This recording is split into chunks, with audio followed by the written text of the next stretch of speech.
Over the past 2 decades, Spider-Man has swung across movie screens in multiple forms, played by 3 different actors in 3 separate versions of the franchise. That's left many fans wondering, why does Spider-Man keep changing? What's the real story behind all these reboots and recasts? It all began with the original Spider-Man trilogy directed by Sam Raimi and starring Tobey Maguire. Released between 2002 and 2007, these films were groundbreaking, laying the foundation for the modern superhero movie era. Maguire's Peter Parker was earnest, vulnerable, and deeply relatable. The first 2 films were critical and commercial successes, winning over audiences and critics alike.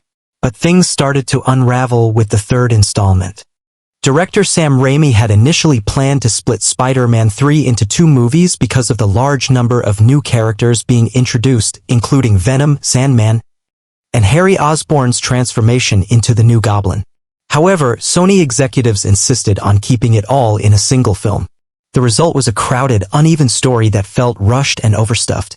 Despite making a lot of money, the film received mixed to negative reviews and was seen as a creative step backward. Meanwhile, Tobey Maguire had suffered a serious back injury while filming Spider-Man 2, which impacted his ability to continue performing in the physically demanding role. While he pushed through during the 3rd film, the strain was apparent behind the scenes, something that was later referenced with a wink in Spider-Man: No Way Home. When it came time to make Spider-Man 4, Raimi wasn't happy with the direction of the script and refused to rush production just to meet a studio deadline. Sony, eager to capitalize on the brand, disagreed. The 2 sides couldn't come to an agreement and the project was cancelled in 2010. Wanting to maintain the rights to the character and under pressure to keep Spider-Man active or risk losing the license, Sony decided to reboot the series entirely. That led to The Amazing Spider-Man in 2012, with Andrew Garfield taking over the role. His version of Peter Parker was more modern, a bit edgier, quicker-witted, and more outwardly confident. The reboot had a new tone, a different love interest, Gwen Stacy, played by Emma Stone, and a fresh start.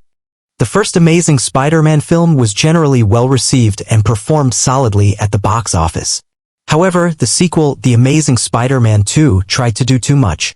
Like its predecessor, it packed in too many villains, subplots, and setups for future spin-offs. Sony was clearly aiming to build their own cinematic universe, something similar to what Marvel was doing, but the execution fell flat. Critics weren't kind, and the movie underperformed compared to expectations. At the same time, the Marvel Cinematic Universe, MCU, backed by Disney, was becoming a cultural juggernaut. Sony realized they couldn't compete directly, so they made a bold move. They partnered with Marvel Studios to bring Spider-Man into the MCU. It was a game-changing decision. Initially, fans hoped Andrew Garfield might stay on in the role, but Marvel had a different vision.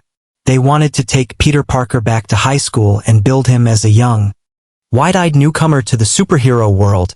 Garfield, then in his 30s, didn't quite fit that image. So Marvel and Sony recast the role, choosing British actor Tom Holland, a teenager at the time, to be the new face of Spider-Man. Holland made his debut in Captain America: Civil War 2016 and instantly won fans over with his youthful energy, comedic timing, and emotional range. His solo films, Homecoming, Far From Home, and No Way Home, were massive hits, successfully integrating Spider-Man into the MCU while still exploring Peter Parker's personal growth. The ultimate payoff came with Spider-Man: No Way Home, which brought all 3 cinematic Spider-Men, Tobey Maguire, Andrew Garfield, and Tom Holland, together for the first time. It was a moment of pure movie magic.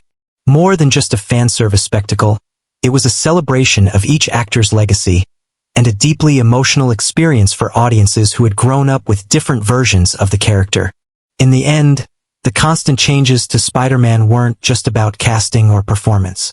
They reflected the behind-the-scenes battles between studios, evolving creative visions, and the rapid shift in how superhero franchises are developed and monetized. But through all the changes, one thing remained constant: Spider-Man is a symbol of resilience, responsibility, and doing the right thing, no matter how hard it gets. As the saying goes, with great power comes great responsibility. And clearly that message has endured, no matter who's wearing the mask.